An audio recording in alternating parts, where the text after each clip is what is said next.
राकेश मेरे बचपन का बहुत अच्छा दोस्त है। शराब पीने की वजह से उसके पापा की डेथ हो चुकी थी। मैं अक्सर राकेश के घर जाता रहता था। राकेश की माँ भी मुझे अपने बेटे से बढ़कर ही समझती थी।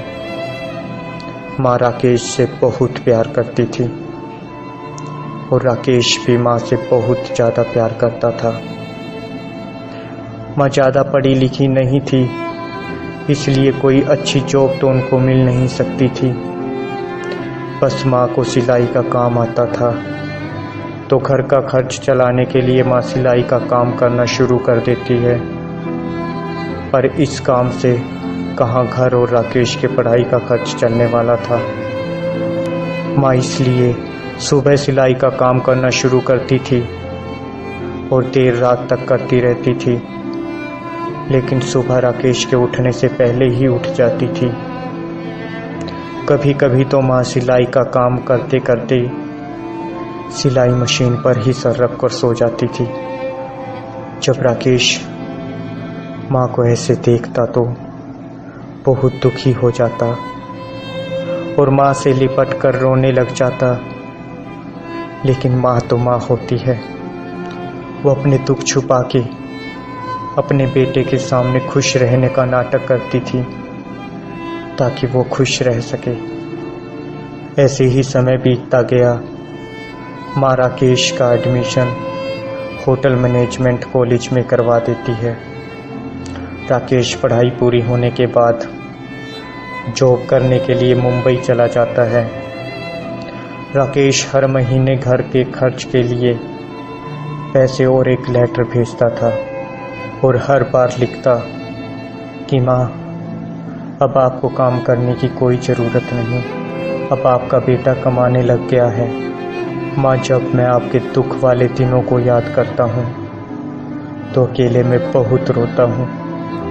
माँ लेटर पढ़कर रो देती है और माँ जवाब में लिखती है, मेरे जिगर के टुकड़े, तू ठीक तो है ना? खाना तो टाइम से खाता है ना?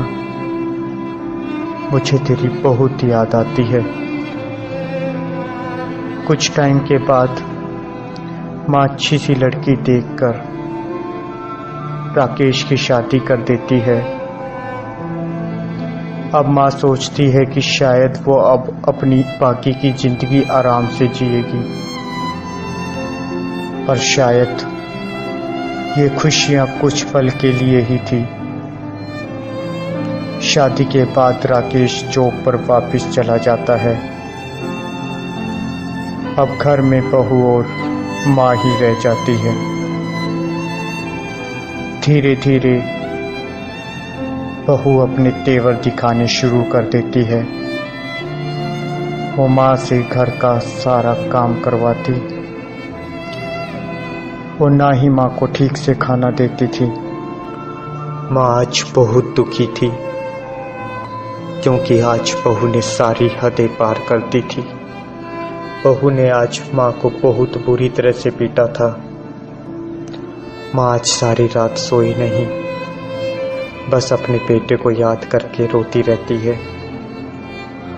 माँ एक एक पल रो रो के निकाल रही थी, सिर्फ इसलिए कि जब उसका बेटा वापिस आएगा तो सब कुछ ठीक कर देगा। कुछ दिनों के बाद उसका बेटा घर वापिस आ जाता है, तो माँ ने सोचा शायद उसका बेटा उसकी बात समझ सकता है। जब उसने बहू की करतूत बेटे को बताई तो बेटा माँ पर ही गुस्सा हो गया और माँ को घर से चले जाने के लिए बोल दिया, क्योंकि उसकी बीवी ने उसे पहले ही बोल दिया था, जब आप जॉब पर चले गए थे तो माँ मुझे बहुत मारती थी और घर का सारा काम करवाती थी और ना ही मुझे खाना देती थी। माँ बेचारी आज बहुत दुखी थी क्योंकि उसके इकलौते बेटे ने आज उससे मुंह मोड़ लिया था। बेटे के शब्दों ने जैसे माँ के दिल को छल्ली कर दिया हो। अब रात को माँ पलंग पर सोते हुए बेटे और बहू की बातों को याद कर कर के रो रही थी।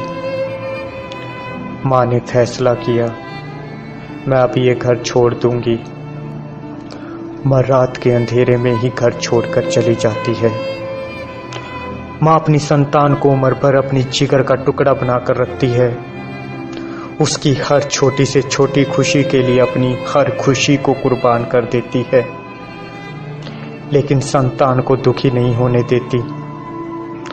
दोस्तों, क्या बीती होगी उस माँ के दिल पर जब उसकी संतान ने उसे घर से निकाल दिया और दर दर की ठोकरें खाने के लिए मजबूर कर दिया। इस दुनिया में जो लोग अपनी माँ को बोझ समझते हैं, वो लोग आस्तीन के सांप की तरह होते हैं, जो जरूरत पड़ने पर किसी को भी डस सकते हैं। ऐसे आस्तीन के सांप आपके दोस्त, आपके पड़ोस, आपकी फैमिली में भी हो सकते हैं। आप लोग ऐसे लोगों से बच कर रहें, क्योंकि ये लोग किसी के नहीं होते। क्योंकि जो माँ का नहीं हुआ वो किसी और का क्या होगा।